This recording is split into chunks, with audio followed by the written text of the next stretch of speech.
ধরেন তো আমার স্বামীর মারে আজকের দিন আমার স্বামী হাসপাতালে, আর এইটার জন্য ধরেন আমার মার বোন আছে দেখছি, মার আর ওই বোনের হাসরা কেন বাপের, আমার বাপের গলায় বড় একটা সেন ধরেছে, সেন ধরে বলেছে যে তুই হাসছে কেন, যদি এই সত্যি কথা কবি পুলিশ মানে মিরার পুলিশ আছে, এই পুলিশ আসার পরে গা ধরেন যে সে বলেছে যে তুমি যে সাক্ষী দিবা মেম্বার ভালো, মেম্বার কোনো কিছু কই নাই। আর আমার বোনের একটা ছোট বাচ্চা আছে, গেদা বাচ্চা, ওই বাচ্চাটা ধরেন যে নিয়ে এনেছে।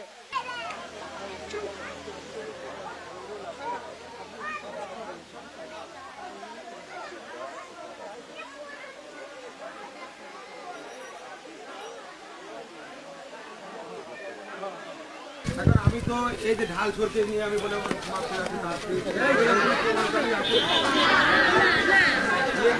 আমার লোক বলে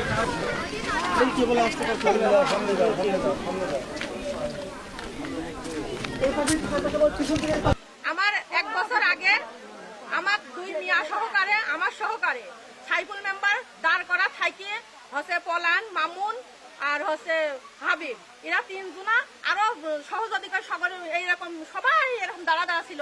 আমাকে মারেছে বিনিয়োগ নাই আমার বাড়ির জমি নিয়ে, আর একজনকে রেস্টি করে দিয়ে টাকা বেশি করে নিয়ে সাইফুল মেম্বার 3 লাখ টাকা নিয়ে এরকম হচ্ছে আমাকে মারিয়ে ধরে আমাকে হাসপাতালও যেতে দিছিল না, আমাকে ওই জায়গায় একটা লোকে পানি ঢালতে দিছিল।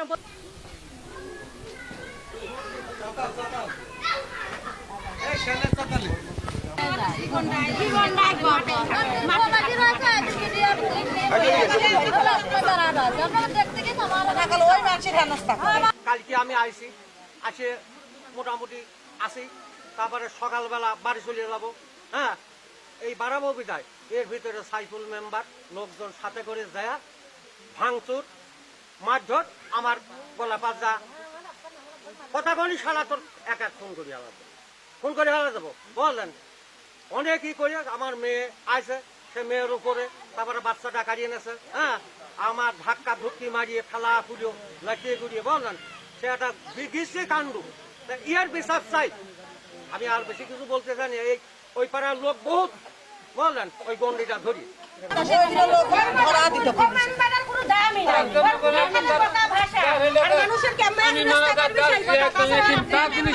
বছর এই সাইফুল মেম্বার আমার একের পর এক বিভিন্ন হয়রানি।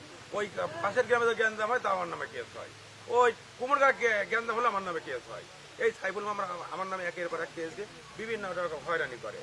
এখন আমি একজন কৃষক, এই কৃষক হ্যাঁ কেস চালানো আমার দ্বারা অসম্ভব হয়ে যায়। চলে এই কারণে লোক জনবল না থাকার কারণে আমার বিভিন্ন রকম হয়রানিমূলক করে। ও আমলিগের এজেন্ট হ্যাঁ এই এখন জামাতের গন্ডা হ্যাঁ আমার এই হয়রানি করছে। এই দীর্ঘদিন এই সাইফুল মেম্বার আমাকে কিছুদিন আগে একটা আবার মিথ্যা কেস দিয়ে আছে, এই হারুনেক দিয়ে আর এক উম্মাতেক দিয়ে। আমি এই বিচার চাচ্ছি, এই বিচার আমি ডিজি সাহেব পর্যন্ত আমি করছি যে এই সঠিক তদন্ত করে আমি এই বিচার চাচ্ছি এই সাইফুল মেম্বারের।